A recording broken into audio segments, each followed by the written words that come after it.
and he's going to house it. It's amazing. Absolutely amazing.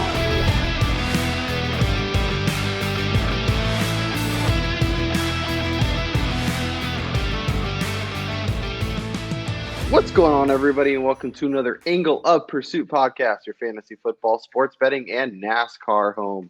I'm your host, Kyle Robert. You follow me on Twitter at NotoriousKRO.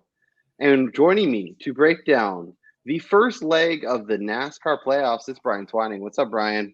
What's up, Kyle? Man, what a crazy freaking race at Daytona last weekend. That was just one of those races where it had you on the edge of your seat pretty much the entirety of the race. I mean, there were so many storylines going into that. We finally got that Bubba top. I mean, I think he officially top 3 after some post-race penalty. So I'm really happy about that. Denny Hamlin still has yet to win this season. Ryan Blaney goes back-to-back, even though we jokingly talked about that during our show. I mean, what a finish to the season. Joey Logano, man.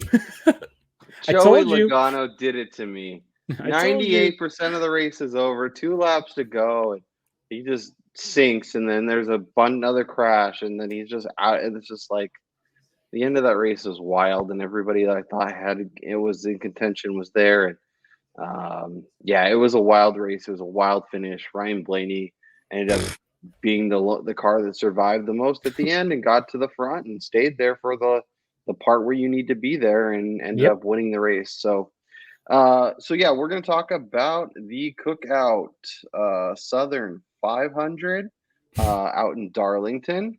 We're going to talk about our DFS plays, both Brian and I's core, and then obviously we'll hit our best bet before we get out of there. But before we do that, I did want to throw up the odds for the Cup Series Championship. Kyle Larson is your favorite, plus 240, with Chase Elliott, Kyle Busch, Martin Truex, kind of the next 3 guys behind him. Obviously, I'm biased with my Kyle Larson outright at like 12 to 1, I think I have it at, that I've been holding basically the whole season. I'm very excited to have that in my back pocket, feeling really, really good about it. Brian, looking at these odds, looking at potential, we saw it last year where it seemed like, there was a couple people that were really in contention, and all of a sudden Chase Elliott pulls it out in the final race. And I forget, was it Harvick was basically the guy until he wasn't the guy and didn't make the final 4, right? So I guess where's your head at in terms of these betting odds and who you think could actually make some sense in kind of emerging from these 16 drivers? Well, I mean, you're going to hear this name again on this show, and I've talked about him on numerous occasions just the last few weeks, but Denny Hamlin at 7.5 to 1 has yet to win a race this year, and he's right there tied with Alex Bowman, just behind the likes of Chase Elliott and Kyle Busch in the points. And I mean, this guy is one of the best drivers in NASCAR. He's really turned it on over the last few races, and I expect to see him get into that final 4. I expect to see him win a race during this first, I guess you could say, stage of the playoffs of his first 3 races. So I think Denny Hamlin out of this bunch has the best chance of catching up to Kyle Larson and taking home the trophy. Yeah, it would be a wild finish. He was so dominant to start the season and then kind of faltered. And for him to kind of pull it all back together at the very end and hoist the trophy come season's end, that would be pretty incredible. The Martin Truex number is really interesting to me. He's definitely found his form down the stretch. He's got a really good chance to win this week.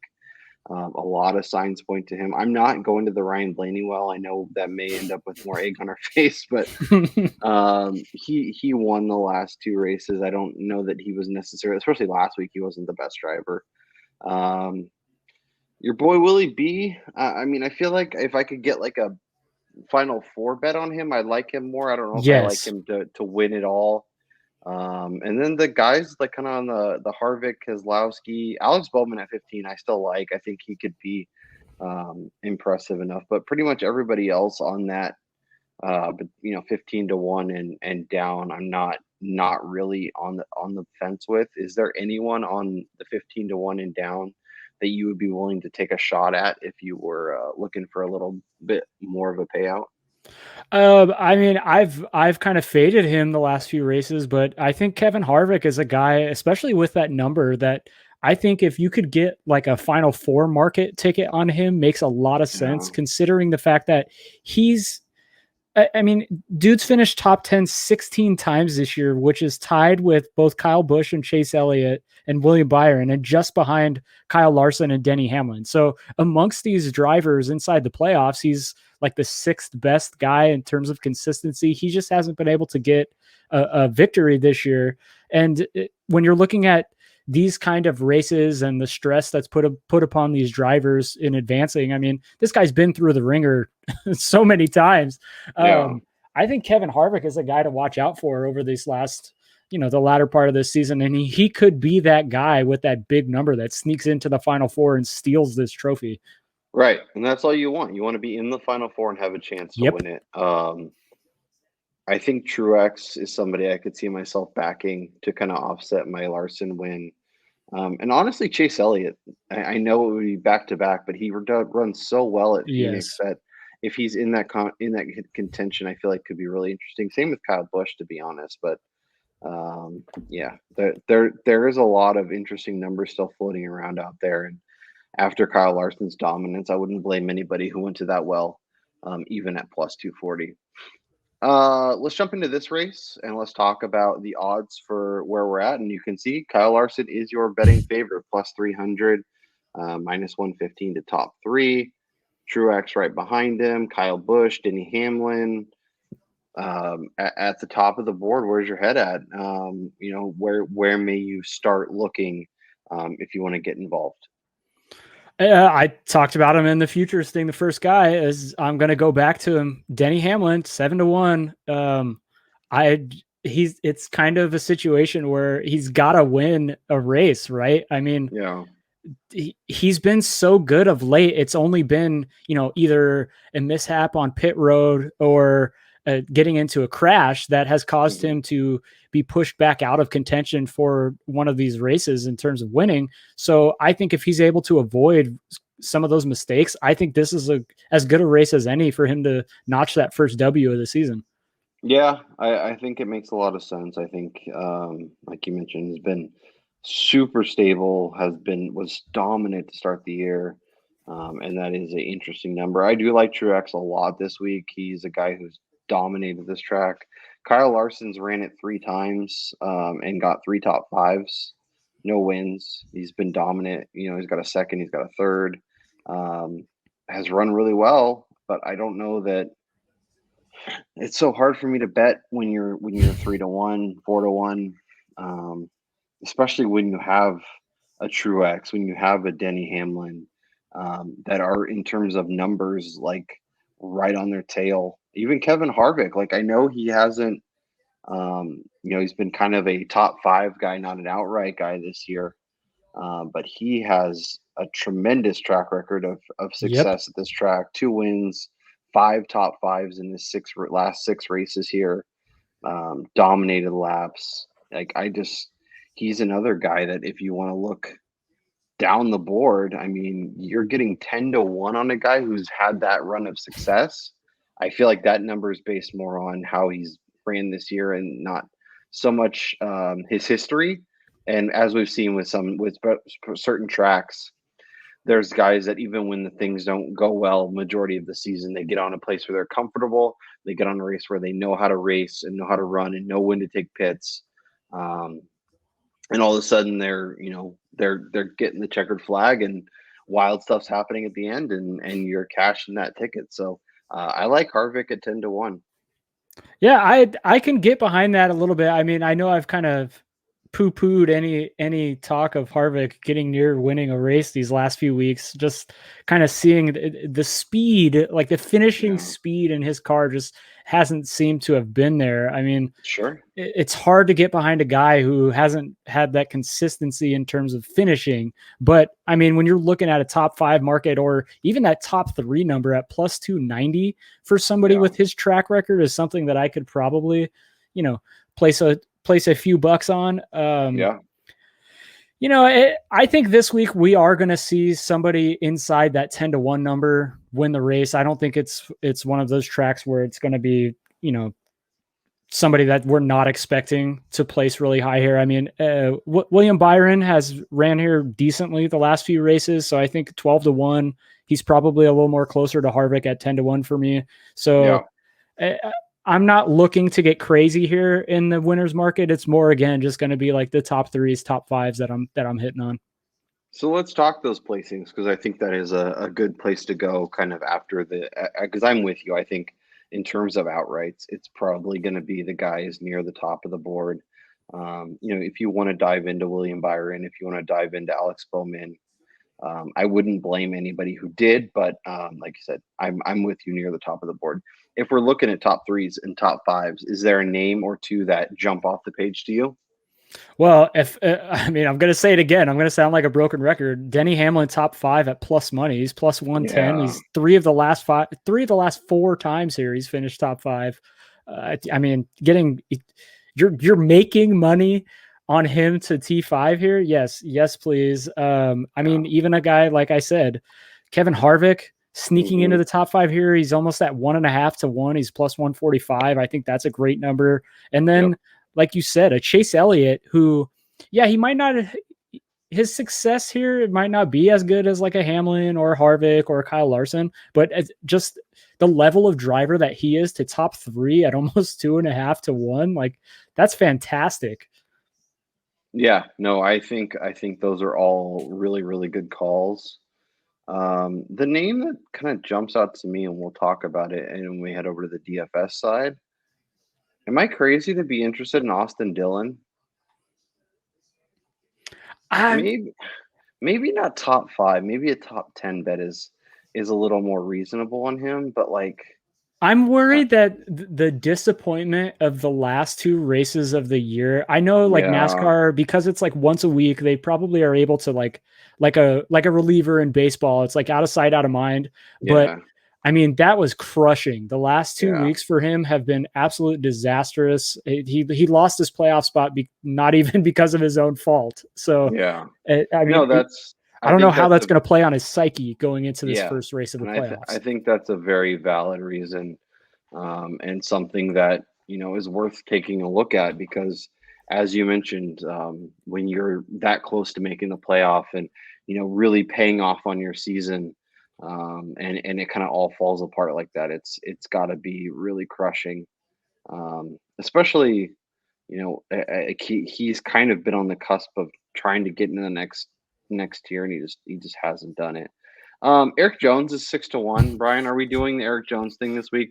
Nope, I can't do it. I will watch from afar as he's successful and not even worry about like placing any wagers on him, just because I would prefer him to do good and me not make money than for him to suck and lose me a bunch of money. So he's minus 120 to top 20, and he's 6-1 to top 10.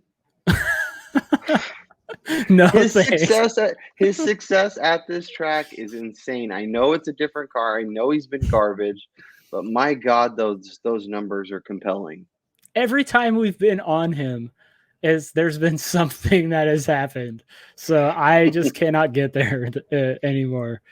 Yeah, no, and that's completely fair. I'm looking on driver averages to see if there's anybody else. Kurt Busch is another name that I think is interesting. If you can get him at a decent number, I don't know if the top 20 market would be a spot to get him, but top 10 plus 120, I think that's a number I could get behind. He's had some nice runs this year, has his ride set up for next year. I know he's not in the playoff, but I'm not asking him to win the race. I'm just asking him to place and have a solid drive, and I think he can absolutely do that. Yeah, I think one of my favorite top 20 plays, we'll see him in a little bit in the DFS segment, is Ryan Newman. We saw each other's DFS plays prior to the show, and we did not pick this guy in both of our lineups, but I was very close. He's finished 10th here this year. He's finished something like his average finish here is 13th over the last 10 races. Only once has he finished outside the top 20. And you're getting plus money on a veteran driver who, I mean, he doesn't have a ride secure next year, so he's going to try to go out with a bang. And who knows, maybe he's going to be the one that disrupts everything over this course of the playoffs, and he becomes the kind of the chaotic guy that's crashing people or taking points away from potential playoff drivers. So I like Ryan Newman top 20 this week, and getting plus money on that is something I'll definitely be all over. Yeah, I think that's a good transition into my DFS core, where you can see Ryan Newman at sub 6K is in my core. Brian, I'm very terrified that he's going to be rostered in a ton of lineups, and he's going to crash in like lap 3, and we're all going to be sitting with egg on our face. But at sub 6K, like, he is so easy to get into your lineup. And in a race where I want to stack something like Kyle Larson or Martin Truex, I'd like to use them both, to be honest. I think he is, along with our guy Eric Jones. Great ways to finagle lineups and get a lot done. Yeah, going for guys like that, he's starting near the middle of the field. He's starting 19th, and like I already talked about, he's finishes inside the top 20 basically every single time here. So you're just hoping that with that 5,700, he doesn't lose very many spots and he doesn't crash out of the race. So, and even if he does, you may be able to, if you were to pick the winner and pick the guy that leads the most laps, you might be able to make that up with that. But at 5,700, it's worth the risk to me. If you're paying up and you're going into that 11K range, you have Martin Truex at 11, you have Kyle Busch at 11.2, and you have Kyle Larson at 11.5. Who is your favorite option of that 3? I'm done not jumping on the wagon here, but how the hell do you not pick Kyle Larson? He's unequivocally been the best driver this season. And I mean, just looking at DK points alone, he's averaging 13.6 points more than probably the most consistent driver of the season, Denny Hamlin. Larson's averaging almost 60 points a race because he's had those multiple over 100-point races. And I think that he's a guy starting 6th. You might not only get these placement points, but also have him just lead a ton of laps and crush the field.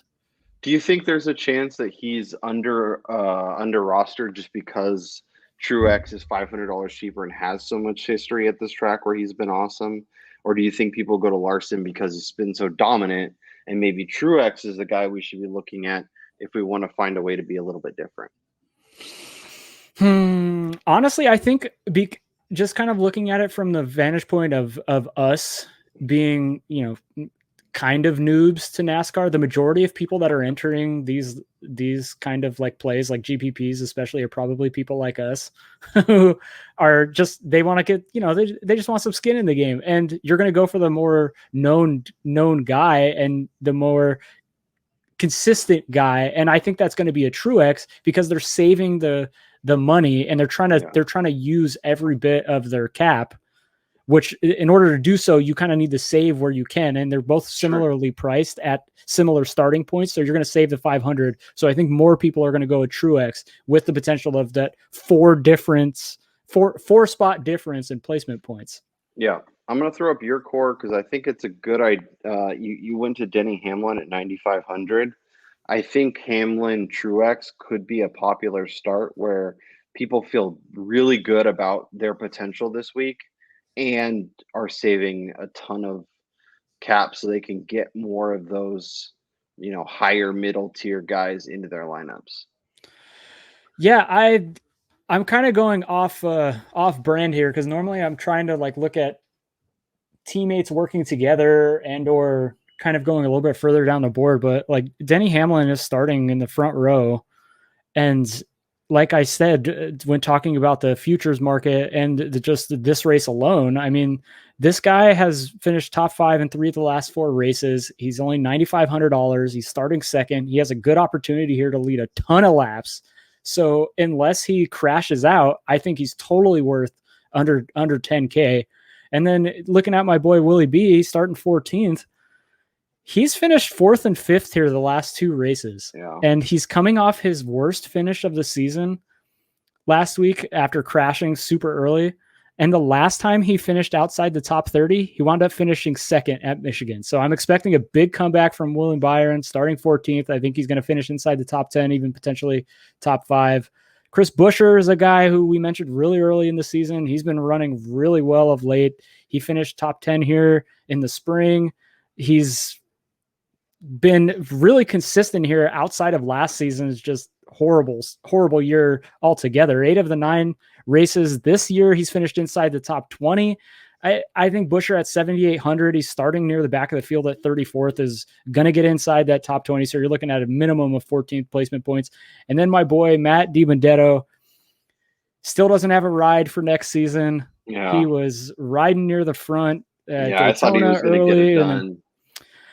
His last couple races, he almost got the Wood Brothers that first victory. I mean, another guy who consistently finishes inside the top 20 at tracks like this. So I think DiBenedetto at 7,700, starting 30th, offers a ton of potential as well to get inside that top 20 and even be that sneaky like top 10 play that moves up a ton of points. So that's kind of the way I built my lineup.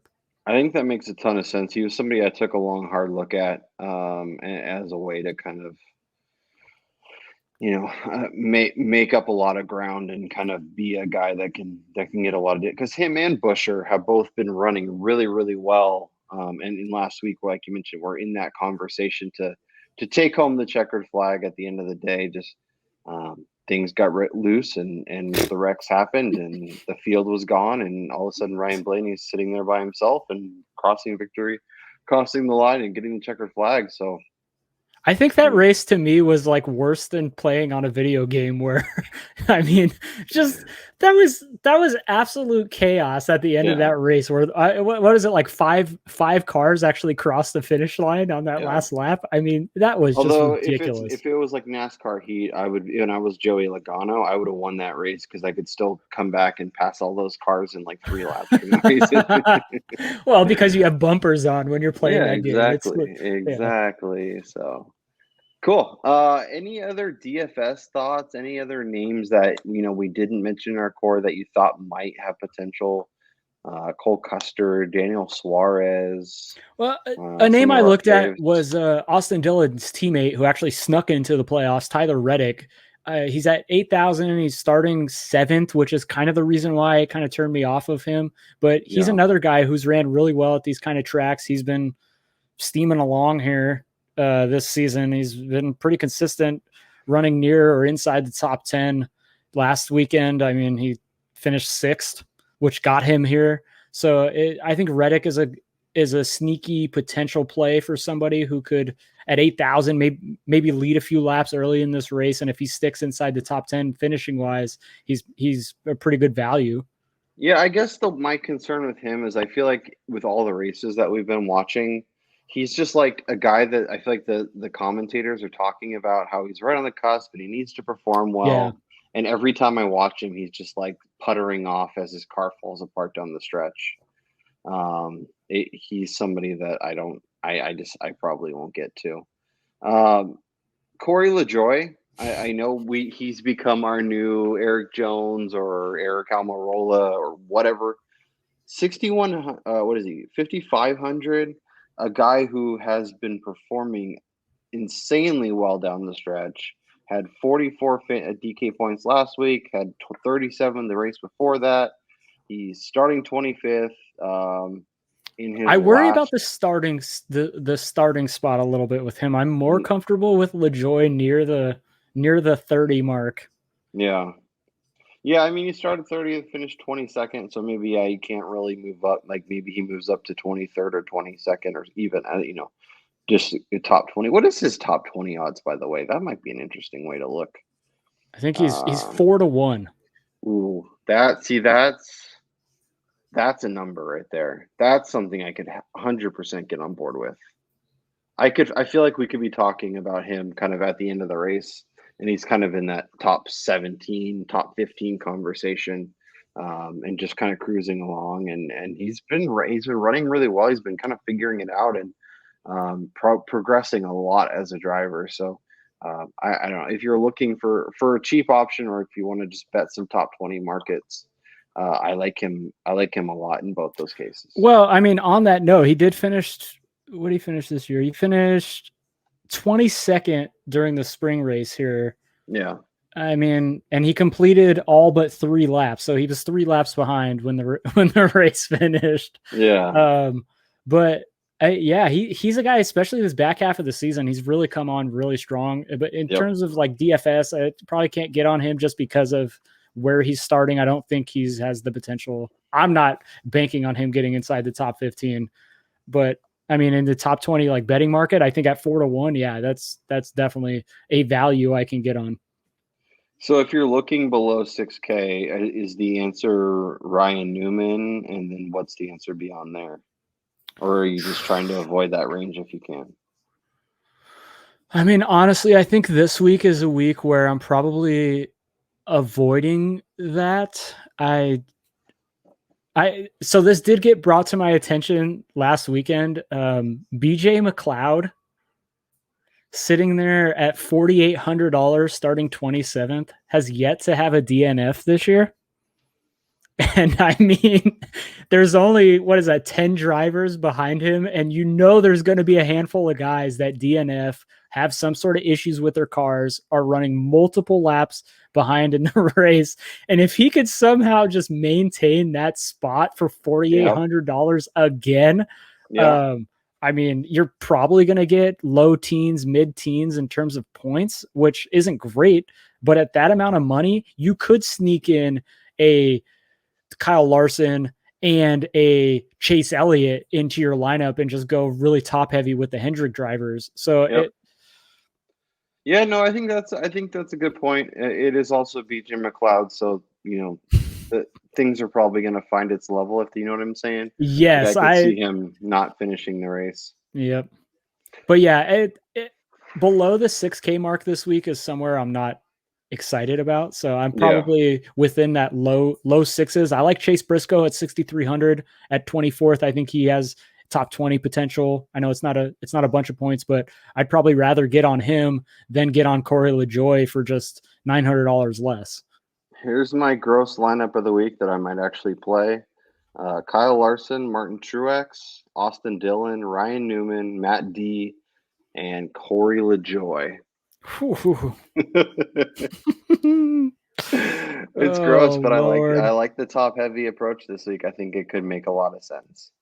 Okay, Brian, we talked DFS, we talked some betting, we talked some futures. Best bet for the Cookout Southern 500 in Darlington. Man, I've been kind of burned the last few weeks with Denny Hamlin. I'm gonna go back to the well with William Byron here. I haven't banked on him in a while. I think he is going to rebound after a pretty bad race last week. Top 5, 2-1, William Byron. Okay, I like it. I think that makes a lot of sense. As compelling as the Corey LaJoie top 20 is, as compelling as the Austin Dillon top 10 may be, I'm gonna play it safe. I'm gonna find a winner this week. I'm gonna take Martin Truex top 3 plus money. That's playing it safe.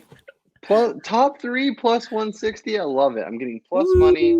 I think he could absolutely be in the conversation to be one of the final, to be in the top 2 or 3 spots and absolutely cash that ticket for me. So that's where my head's going. All right. Let's go party with Marty, baby. Marty, we're having a Marty party this week. So, all right, everybody, enjoy the race. Let us know down in the comments your best bet for the Cookout Southern 500. That's Brian Twining. I'm Kyle Robert, and we'll talk to you guys next time.